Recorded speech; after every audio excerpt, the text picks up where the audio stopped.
Hello मेरे प्यारे बच्चों, तो कैसे हैं आप सब। स्वागत है आप सभी बच्चों का एक बार फिर से आपके अपने चैनल ऑनलाइन टॉपर्स अड्डा पे।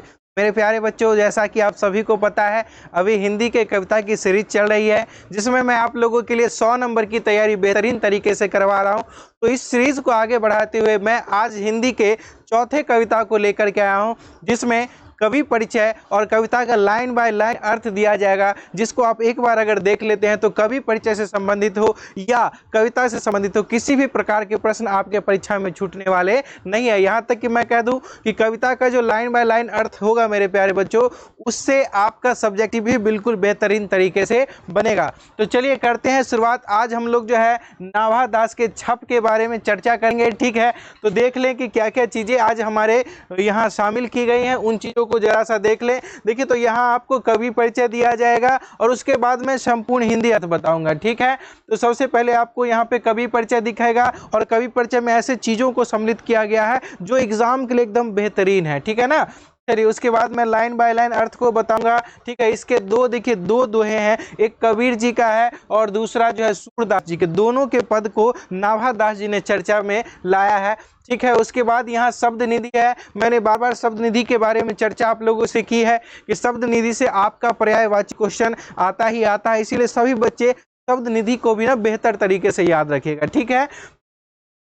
उसके बाद देखिए, यहाँ जो है इससे किस किस तरह के प्रश्न बन सकते हैं, उन प्रश्नों की चर्चा मैं आप लोगों के साथ करूंगा कि किस किस तरह के प्रश्न बन सकते हैं, क्योंकि पूरा पढ़ लिए, अब प्रश्न क्या आ रहा है सर ये तो जानकारी नहीं, इसलिए प्रश्न की भी चर्चा होगी, है ना। तो ये सब चीज़ें जो है आपके सामने रखी जाएंगी। तो चलिए शुरू करते हैं। सबसे पहले हम लोग कवि परिचय से, उसके बाद कविता का लाइन बाय लाइन अर्थ देखेंगे। देखिए, सबसे पहले मैं देख लूं कि ये जो हमारा छप है उसके जो कवि है ना, वो नाभा दास जी हैं। कौन है? नाभा दास जी। और इनके जन्म की बात की जाए तो 1570 में अनुमानित बताया गया, यानी फिक्स डेट किन्होंने किसी भी कवि ने या किसी भी कविता में इसकी चर्चा नहीं है। तो 1570 अनुमानित है। उसके बाद अगर निधन की बात करेंगे तो अज्ञात है। अज्ञात कहने का मतलब यह हो गया कि 1600 तक उनको देखा गया था, लेकिन 1600 के बाद नहीं देखा गया। यह स्पष्ट नहीं है कि उनकी मृत्यु कब हुई थी, ठीक है। बाद देखिए, जन्म स्थान की बात करेंगे तो सांप्रदायिक मान्यता के अनुसार दक्षिण भारत में इनका जन्म हुआ था, ठीक है। शैशव में पिता की मृत्यु हो गई अकाल के कारण, माता के साथ वो जयपुर राजस्थान में प्रवास कर गए। लेकिन दुर्भाग्य क्या हुआ कि दुर्भाग्य बस माता से भी इनका विछोभ हो गया, यानी माता जी का भी साथ इनसे छूट गया। चलिए आगे देखते हैं बच्चों। अस्थाई निवास की बात करें तो वृंदावन हो गया, यानी जब इनका राजस्थान में इनके माता से विछोभ हो जाता है तो फिर ये वृंदावन आकर के अस्थाई रूप से बस जाते हैं। अब अभिरुचि की चर्चा करें, इनका शौक क्या क्या था, ठीक है। तो जैसे लोक भ्रमण हो गया, उसके बाद हो गया भगवत भक्ति हो गया, काव्य रचना हो गया, वैष्णव दर्शन चिंतन में विशेष रुचि करते थे, ठीक है। तो ये सब चीज इनका क्या था, शौक था, इनकी रुचि थी। अब दीक्षा गुरु की बात कर ले तो स्वामी अग्रदास, ठीक है ना, जिनका दूसरा नाम यही नाम है, अग्र अली भी इनको कहा जाता था। देखिए आगे, जो स्वामी रामानंद के शिष्य परंपरा के प्रसिद्ध कवि थे। तो रामानंद जी का जो शिष्य परंपरा था उसमें एक प्रसिद्ध कवि इनके गुरु जी भी थे, जिनका नाम था स्वामी अग्रदास, ठीक है। अब देखिए, श्रेणियों की बात करेंगे कि ये मतलब किस टाइप के कवि हैं। तो ये भक्त कवि हैं और इनका जो काल है ना, वह भक्ति काल है। मैं कई बार चर्चा कर सकता हूँ, सूरदास, नाभा दास, है ना, ये सब जितने दास वाले कवि हैं वो सब भक्ति काल के कवि हैं, ठीक है। अब देखिए, इनकी कृतियों की चर्चा करें तो भक्तमाल, ठीक है। ये जो भक्तमाल है इसका रचना काल 1585 से 1596 तक निर्धारित किया गया। और ये जो छप है, जो छपे अभी हम लोग पढ़ेंगे, ये जो है ना भक्तमाला का ही एक भाग है, ठीक है। उसके बाद हो गया अष्टयाम, ब्रज भाषा में गद्य है। उसके बाद है अष्टयाम रामचरितमानस का दोहा चौपाई शैली में है और रामचरित्र संबंधी प्रकीर्णन पदों का संग्रह है, यानी रामचरितमानस से संबंधित बहुत चीजें हैं इनकी कविताएं में संकलित होती है। तो चलिए, ये रहा आपका कवि परिचय जो हम लोगों ने लाइन बाय लाइन देखा, और इसमें जितने भी बड़े इंपॉर्टेंट है मेरे बच्चों, बड़े ध्यान से देखिएगा और इसको याद रखिएगा, ठीक है। चलिए अब आगे देखते हैं। अब आइए कविताओं के लाइन बाय लाइन अर्थ को समझते हैं। तो सबसे पहले हम लोग चर्चा करेंगे कबीर जी की रचनाओं पर, ठीक है। कबीर जी के बारे में क्या लिखते हैं, कबीर जी क्या कहना चाह रहे हैं, यानी ये नाभा दास जी बता रहे हैं कि कबीर जी अपने भक्तों से क्या क्या कहना चाहते हैं, ठीक है। देखिए कहते हैं, भक्ति विमुख जे धर्म सो सब अधर्म करि गाए, योग व्रत दान भजन बिनु तुच्छ दिखाए। है ना। अब देखिए ये जो लाइन है हमारा, मैं गा के आपको समझाने का प्रयास करता हूँ ताकि कविता में एक नवीनता, एक मजा आए। ठीक है, तो चलिए ये कह रहे हैं कि भक्ति विमुख जे धर्म सो, है ना, यानी जो लोग धर्म से ना मुंह मोड़ लेते हैं, धर्म से विमुख हो जाते हैं, विमुख का मतलब होता है मुंह मोड़ लेना, भक्ति से दूर हो जाना ना, सब अधर्म करी गाए, वो सब अधर्म हो जाता है। यानी वैसे प्राणी जो भक्ति से अपना मुंह मोड़ लेते हैं, अपने प्रभु का गुणगान नहीं करते हैं, तो वह सब धर्म जो है ना अधर्म हो जाता है। क्या हो जाता है? अधर्म हो जाता है। कब? देखिए उसके बाद कहते हैं योग व्रत, योग यज्ञ व्रत दान भजन बिनु तुच्छ दिखाए। ठीक है, कितना भी योग कर ले, व्रत कर ले, आप यज्ञ कर ले, दान कर ले, लेकिन आप अपने प्रभु की भक्ति नहीं करते हैं ना, तो सब कुछ क्या है, जितने भी तपस्याएं ये सब तुच्छ हो जाएंगी उनके सामने। इसलिए हर प्राणी को ना, जो भी इस धरती लोक पर मृत्यु लोक पर आए, उन्हें भक्ति करना बहुत ही आवश्यक है। ठीक है, अगला लाइन हम लोग देखते हैं। कहते हैं हिंदू तुरक प्रमाण रमैनी, सब दिशा की पक्षपात वचन सबके हित भासी। यानी कहते हैं, आप देखिए कबीर दास जी क्या कहते हैं, ध्यान दीजिए कि हिंदू तुर्क प्रमाण, ठीक है, हिंदू और तुर्क मतलब हिंदू और मुसलमान जो है ना, इस बात के प्रमाण है, इस बात के सबूत हैं। ठीक है ना, किसमें? तो शब्दी रमैनी और शब्दी में सभी जो है इस बात के साक्षी है कि आज तक कबीर जी ने ना हिंदू हो या मुसलमान हो, किसी के पक्ष या विपक्ष में ऐसा कुछ नहीं बोला है। ये किसी प्रकार के धर्म से कोई मतलब नहीं है, ये केवल भक्ति पर जोर देते हैं, ये किसी धर्म पर व्यंग नहीं करते हैं। यह लाइन से कबीर जी, नाभादास जी कबीर जी के बातों को समझाना चाहते। आगे लिखते देखिए, पक्षपात नहीं वचन सबके हित की भाषी, यानी इनके वचन में कभी पक्षपात आपको दिखाई नहीं देगा। यानी ऐसा नहीं लगेगा कि ये हिंदू के लिए बोल रहे हैं, ये मुसलमान के लिए बोल रहे हैं, या किसी और धर्म के लिए बोल रहे हैं। ऐसा कबीर जी के वचन से कभी दिखता नहीं है। तो नाभादास जी कहते हैं कि कबीर जी की जो वाणी है ना, उससे आपको कभी ऐसा नहीं दिखेगा कि पक्षपात कर रहे हैं। ठीक है ना, सबके हित की भाषा, इनकी जो भाषा होती है, इनकी जो बातें होती है, वो सबके हित के लिए होती है, सबके बराबर के लिए होती है, सबको वो समान दृष्टि से देखते हैं। कौन? कबीर जी देखते हैं। और कहते कौन है ये? तो नाभादास जी कहते हैं। ठीक है, अब आगे देखिए कबीर जी के बारे में चर्चा करते हैं। कहते हैं आरूढ़ आरूढ़ दशा है जगत पे, देखी हानि कबीर कानी राखी नहीं, वर्णाश्रम षड दर्शनी। यानी कहते हैं, आप देखिए कहते हैं आरूढ़ दशा है जगत पे, यानी दशा जो है ना, यानी जगत पर सवार है। ठीक है, किस पे सवार है? जगत पर सवार है। ठीक है ना, मुख देखी नहीं बनी। ठीक है, मुख देखे नहीं बनता, यानी कितनी भी कह रहे हैं कि जगत पे कितने भी जो है ना दशा आरूढ़ सवार हो, लेकिन यह दशा जो है ना कबीर जी पर कभी जो है आरूढ़ नहीं हो पाई है। कबीर जी ने ना कभी मुंह देख कर बात नहीं किया। ऐसा नहीं जो मुंह देख करके किसी के बारे में कुछ कहने का, मुंह देखी पंचायती ने, ये किसी की ना बड़ाई कर रहे हैं ना किसी की बुराई कर, चाहे समय कोई भी हो, किसी भी प्रकार की दशा समय पर आरूढ़ क्यों नहीं हो, चढ़ी क्यों नहीं हो, लेकिन फिर भी यह डगमगाए नहीं है, ये किसी के पक्ष या विपक्ष में कभी बातचीत नहीं किए, मुख देखी नहीं, यानी मुख देख के ये बातचीत नहीं करते हैं। ठीक है ना, कबीर कानी राखी नहीं, कभी जो है ना कभी भी अपने इस बात को में नहीं रखते, कभी भी इस बात को वो सुनते नहीं है। क्या नहीं सुनते हैं? तो वर्णाश्रम षड दर्शनी, यानी वर्णाश्रम वर्ण व्यवस्था हो, षड दर्शन हो, इन सब चीजों को वो अपने कानों पर भी नहीं रखते, नहीं सब चीजों को वो नकारते हैं, कहते हैं कुछ नहीं है। वर्णाश्रम व्यवस्था जैसे ब्राह्मण क्षत्रिय वैश्य शूद्र, ये सब जो व्यवस्थाएं हैं उनको वो तुच्छ मानते हैं। षड दर्शन है जैसे न्याय दर्शन, सांख्य दर्शन, ठीक है ना, इस प्रकार के जो दर्शन होते हैं ना उनको वो क्या मानते हैं? तुच्छ मानते हैं। कहते हैं कुछ नहीं है, एकमात्र है भक्ति है, कोई व्यवस्था नहीं है, कोई वर्ण नहीं है, कोई समाज बटा हुआ नहीं, सब आपस में क्या बराबर है और सभी को अपने अपने प्रभु का गुणगान करना चाहिए, भक्ति करना चाहिए। ठीक है, तो ये रहा आपका प्यारा सा कबीर जी का पद जो नाभादास जी के द्वारा लिखा गया है। कबीर जी के बातों को कबीर जी का यहाँ एक तरह से कह सकते हैं उनके चरित्र का वर्णन किया गया है। ठीक है ना, तो मुझे ऐसा लग रहा है कि आपको यहाँ पे हर चीजें बिल्कुल स्पष्ट समझ में आ गई होंगी। चलिए तो अब हम आगे देखते हैं सूरदास जी के पदों को देखते हैं, यानी सूरदास जी के व्यक्तित्व के बारे में अब नाभादास जी क्या कहना चाहते हैं, सूरदास जी का कैसा चरित्र चित्रण करते हैं, कैसा वर्णन करते हैं, उनके बारे में जरा सा देख लिया जाए। चलिए लिखते हैं, चौस अनुप्रास वर्ण स्थिति अति भारी, वचन प्रीति निर्वही अर्थ अद्भुत तुकधारी।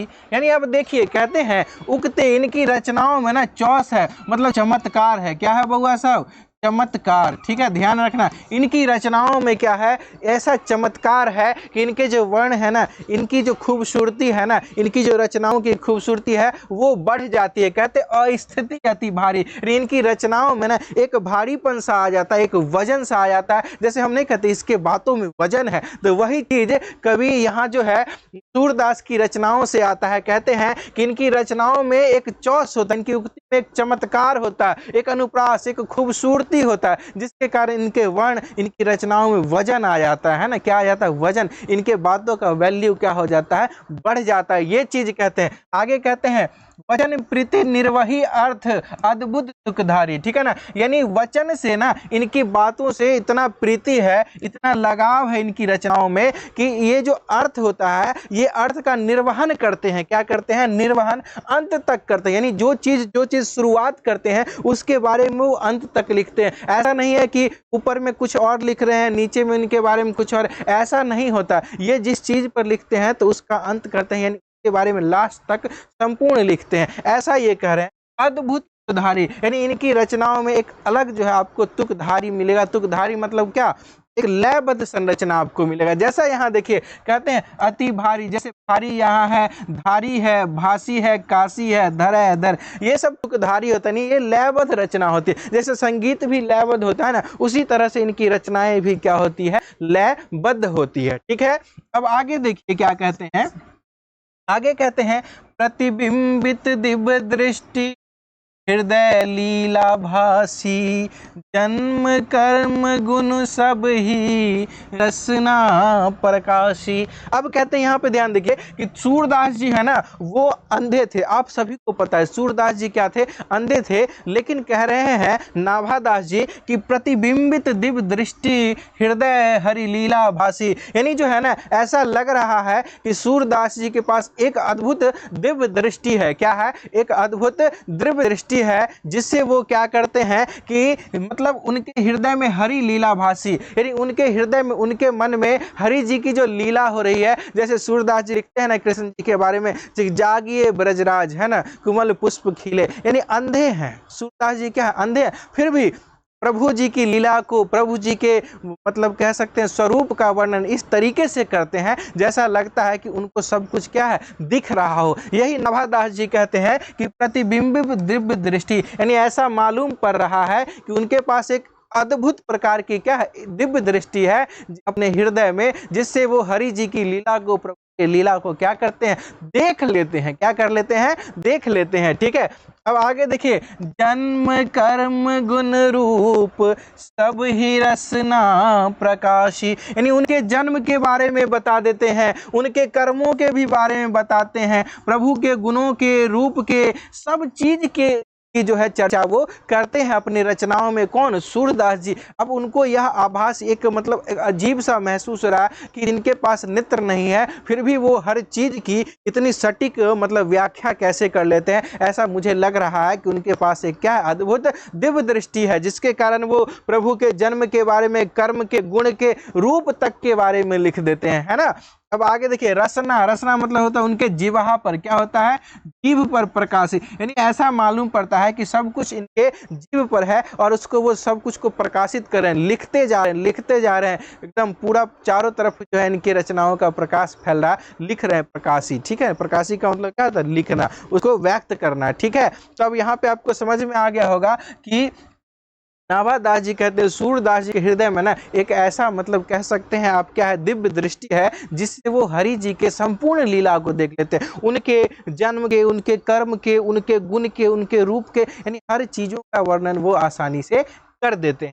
आगे लिखते हैं, देखिए कहते हैं विमल बुद्धि होता सुख की, जो यह गुण श्रवणी धरे, सुर कबीत सुनी कौन कवि, जो नहीं सिर चालन करे। यानी कहते हैं विमल बुद्धि हो तासुकी, यानी उसकी बुद्धि विमल हो जाएगी, अच्छी हो जाएगी। किसकी? जो यह गुण श्रवणी धरे, जो सूरदास के इन रचनाओं को, इनके गुणों को क्या करता है? सुनता है ना, उन प्राणियों की बुद्धि क्या हो जाती है? विमल हो जाती है, स्वच्छ हो जाती है, उनकी बुद्धि जो है अद्भुत हो जाती है। कैसे लोगों की? जो सूरदास जी के वाणी को सुनता है, उनकी रचनाओं का श्रवण करता है। आगे कहते हैं सुर कवित कौन कवि, और सुर की यानी सूरदास की कविताओं को सुनकर कौन ऐसा कवि नहीं है जो नहीं सिर चालन करे, जो हामी नहीं भरे। यानी हाँ में हाँ करना, सिर को घुमाना, मगन हो जाना, ये सारे कवि करते हैं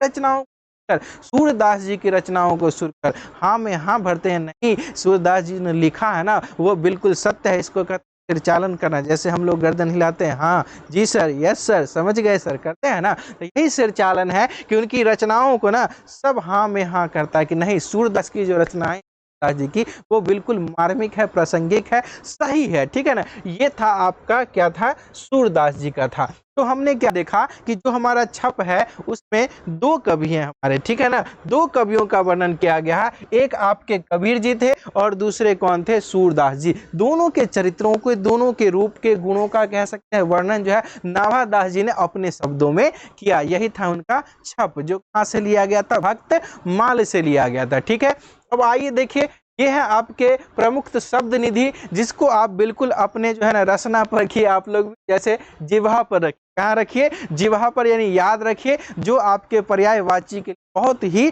महत्वपूर्ण होगा। ठीक है, अब आगे देखिए, क्वेश्चन कुछ हम लोग थोड़ा सा देख ले करें। नाभादास ने छप में कबीर की किन विशेषताओं का उल्लेख किया और उनके क्रम की सूची बनाना है। ठीक है ना, तो कबीर जी की किन किन विशेषताओं का उल्लेख किया है उसके बारे में लिखना है और उनके क्रमों की क्या करना है? सूची बनाना है। देखिए थोड़ा सा देख ले, थोड़ा सा अगर बैक अपर आप लोग आ जाइएगा, विशेषताओं का कहा है कि कबीर जी ने क्या कहा कि जो है भक्ति से विमुख हो गए वो सब अधर्म कर गए। ठीक है, यानी योग व्रत दान जितना है सब कुछ क्या हो गया? तुच्छ हो गया, बेकार हो गया, अगर आप भक्ति नहीं कर रहे। ये प्रथम पद में है, तो इसी सब के बारे में क्या होता है? लिखना होता है। ठीक है ना, इसी सब कह रहा है आप क्या कीजिए, मतलब एक क्रम सूची बनाइए। ठीक है ना, उसके बाद देखिए लिख रहा मुख देखी भानी नहीं का क्या अर्थ है? यानी कहने का मतलब मुख देख कर जो है ना, कबीर दास जी ने, मतलब ये हमारे जो है कवि, उन्होंने क्या किया? कभी मतलब मुंह देख कर ऐसी बात नहीं, पंचायती मुंह देखी उनके रचनाओं में ऐसा कुछ नहीं है कि किसी विशेष धर्म के बारे में टिप्पणी है, किसी धर्म के बारे में टिप्पणी, ऐसा कुछ नहीं करते, वो सबको बराबर मानते हैं। इस कहते हैं मुख्य हानि का क्या अर्थ है। ठीक है, तो इस तरह से जो है मतलब आपको सारे प्रश्न करवाए जाएंगे और इस प्रश्न का एक अलग सीरीज, अलग स्पेशल क्लास भी आपको दिया जाएगा बच्चे, इसके लिए बिल्कुल घबराना नहीं है। तो अभी आप केवल कविताओं की लाइन बाय लाइन अर्थ पे फोकस करेंगे। ठीक है ना, सब चीज को बिल्कुल अच्छे तरीके से देखेंगे। ये रहा आपका छप का संपूर्ण अर्थ, जिसमें हमने कवि परिचय को देखा, एक एक लाइन का अर्थ देखा और उसके बाद हमने कुछ प्रश्नों को भी देख लिया। ठीक है, लेकिन इस प्रश्न का क्लास आपको अलग से मिलेगा, बिल्कुल घबराने की जरूरत नहीं है। तो बच्चे आज बताएंगे आप सभी बच्चे आज का क्लास आपको कैसा लगा। ठीक है ना, और अच्छा लगा होगा तो आप अपने प्यारे कमेंट्स बिल्कुल दीजिएगा कि सर क्लास कैसा लगा, सर क्लास अच्छा लगा। ठीक है ना, या जो भी सुधार की आवश्यकता होगी वो भी बिल्कुल अपने कमेंट बॉक्स में करेंगे। कहीं समझ में नहीं आया होगा वो भी सभी बच्चे बताएंगे। ठीक है, तो फिर मिलेंगे हम लोग इसी तरह के मज़ेदार क्लास में अगले क्लास में। तब तक के सभी बच्चों को जय हिंद, धन्यवाद।